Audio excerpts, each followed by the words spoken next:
Here is my summary of learning for ECNI 830. The first debate focused on the question, does technology in the classroom enhance learning? Sometimes technology can be quite a nightmare, as we discussed in the debate. It often involves plenty of multitasking. First, you don't have an internet connection, they aren't charged, or students can't log in because they missed a period in their login names. Sometimes the laptop cart is not where it should be, or a teacher may not have the proper training to use technology tools effectively or with some level of comfort.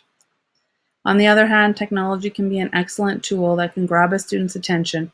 My class loves tools like KidBlog, RazKids, iExcel, GoNoodle, or Flocabulary, just to name a few. So my answer to this question is yes, technology does enhance learning when it's working properly, devices are available, and when teachers feel comfortable in their abilities to implement these tools effectively and in a meaningful way for their students. The next debate that really stuck out for me was whether or not technology is making our kids unhealthy. I participated in this debate with Aubrey and Jamie up against Heather, Andre, and Roxanne. Initially, I thought about the students who I know spend too much time plugged in and not enough time outside or spending face-to-face time with friends and family. The mental and physical implications for children is alarming.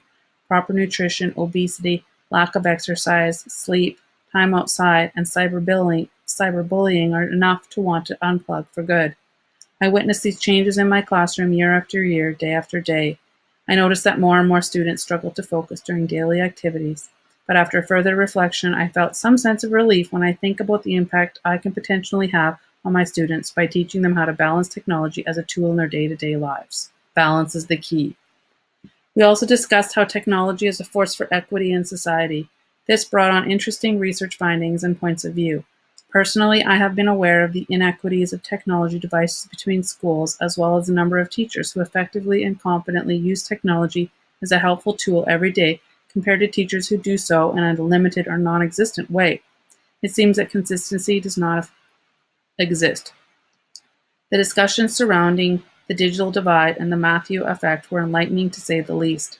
Teaching in an urban setting allows for more equity compared to areas where internet is limited or much too expensive to afford.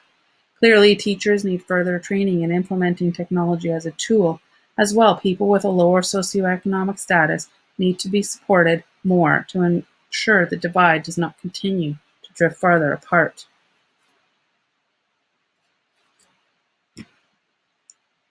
Debate number 6 focused on the statement that social media is ruining childhood.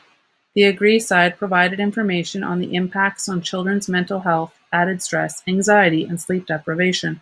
They also discussed the impact of face-to-face communication. Even though this is not new information, I always find it a bit shocking. I was once again taken back by the fact that 93% of communication is nonverbal and only 7% is written. There is no doubt that social media is impacting children verbally, emotionally, and in an addictive way. It is a concern that all parents and teachers must be aware of and share with their students or children. Teachers and parents must teach them how to think critically rather than believe what was overheard in a she said context or on social media apps like Twitter or Snapchat. This can provide them with the tools to find the truth somewhere in the middle. The article 5 Reasons You Don't Need to Worry About Kids in Social Media provides information about its positive benefits, provides friendships, a place of belonging, as well as support, an area for expression, and a place for individual voice. Again, these debates come down to an everything in moderation approach. The final debate discussed how public education has sold its soul to corporate interests in what amounts to a Faustian bargain. The question is, do corporations really have a child's interest and their education at the forefront, or is their key focus all about making money? Personally, I'm very skeptical of the fact that corporate businesses such as Pearson, who are involved in education, have any idea what the role of a teacher is all about, or that children do not learn in a one-size-fits-all format where standardized testing is mandated. Being in business with companies like Pearson has already put its stranglehold on teachers and students.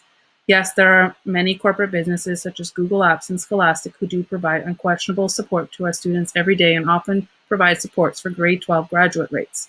My hope is that education carefully researches any corporate business partners with a fine-tooth comb. Children have already been impacted negatively by corporate greed, and so it is my hope that children's needs will always come first. Thank you, ECNI 830, Alec and Katya. I learned more than I even realized from everyone in this class, and I appreciate the online collaboration way of learning.